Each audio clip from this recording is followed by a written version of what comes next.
Hey guys, it's time to recap the latest episode of 90 Day Fiance Love in Paradise. I gotta say, I actually don't have that many notes for this week's episode because it just didn't feel like it was moving like that.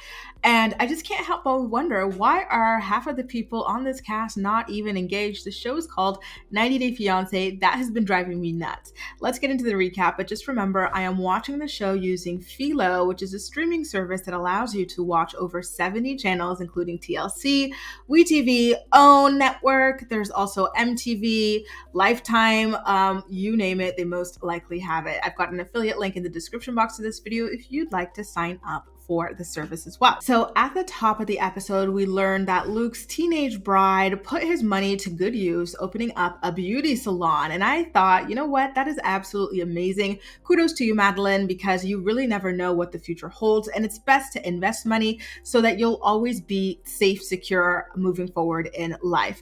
Her salon is called Made Beauty, but unfortunately, the word beauty was spelled wrong everywhere on the outside signage, interior signage, all of the social media branding, you name it, beauty was incorrectly spelled, which I found to be incredibly insane. Okay, this is why, for example, I don't love when people use words or whatever, names from other languages that they don't speak. You know what I mean? It's okay, well, I know that she knows how to spell this in Spanish, so why didn't she say this? Why didn't she have a Spanish name for her Spanish language business in a Spanish speaking country? Why did it have to be called Made Beauty if you can't even spell this word? People do this a lot in Paris as well. They'll have signage with certain cute slogans and stuff, and it'll be just incorrect. It's an Anglophone would not say that. That's not how we speak, just keep it in French. We're in France anyway. So that's something that definitely made me go, "Arr!" But whatever, that is something that can be fixed. Although costly. So they go over the numbers for her business before he finally tells her that he lost his job and only has about 3 months of savings left before they are officially broke. She isn't thrilled about the news, but she does ultimately end up accepting it and saying, you know what, at first I was upset that you knew this for a month and you kept it from me, but at the same time, I know that you take a lot of pride in providing for me and you probably just felt embarrassed about it. So we're going to make this business work and we're going to be okay. So they come back home. She gets dressed up in her lingerie and then they get it on. They make sure to take the dog outside the door of the bedroom and then they get it on and everything like that.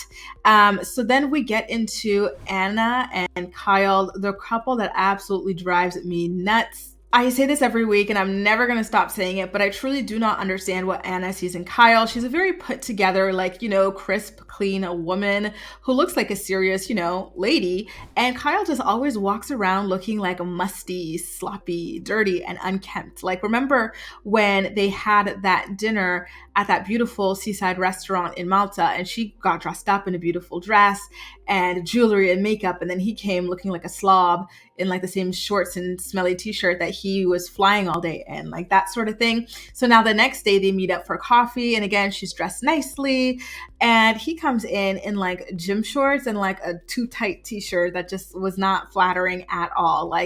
Oh, I don't get it. And so on their way to meeting up for the next thing after their coffee, he's man spreading on the Jeep and he's just picking at his balls the entire time. And he tells her that he needs to keep moving them so they don't overheat and ruin his sperm. I'm okay, this guy obviously has some sort of an addiction to donating and Anna, he's probably going to have 1,000 kids at a certain point. Do you really want to have kids with someone? Do you really want to date someone who's going to have 1,000 other children? And it's just weird, honestly. So they finally get to their destination. And at that point, Anna confronts him about whether or not he did full blown intercourse in order to inseminate the other women that he was seeing in Australia.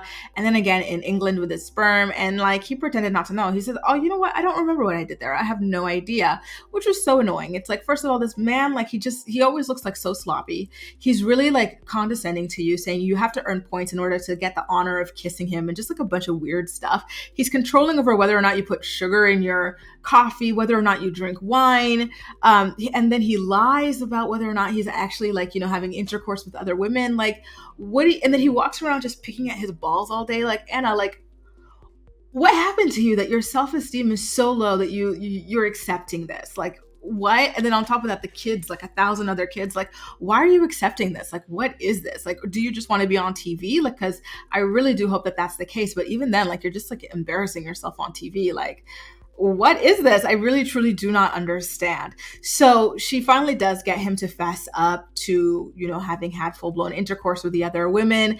And then she issues an ultimatum that he needs to stop doing that. And he's like, listen, it's what I was doing when you met me. So I can't just change it. It's just a big part of me. I can't just stop.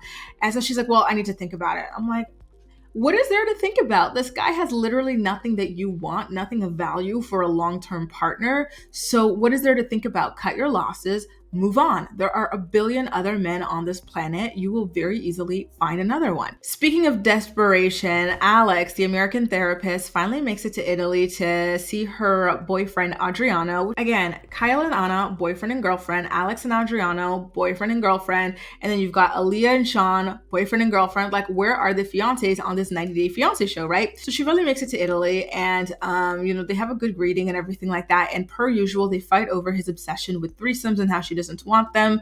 And on top of that, he wants to move to Australia and she doesn't, which good for you, girl. Like, that's just way too far. And on top of that, you guys are clearly not on the same page. This man clearly does not respect your actual boundaries and everything like that. So why go so far away from your family, your friends, your career, and everything like that to find yourself, on the bottom of the earth with this man who just does not respect you, and he's going to keep pushing you to do something that you do not want to do.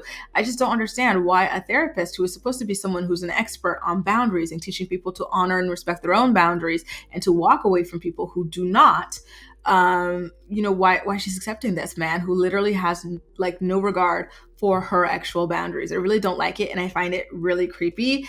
And like, I'm just so saddened by how all of these, women keep on putting up with complete and utter BS from such mediocre men. Like, what is going on? It truly is an epidemic. Stand up, girls. Oof.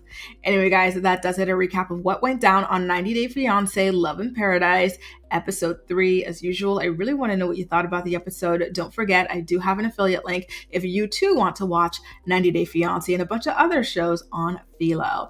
That's all for now. Thank you so much for watching, and I'll see you next time.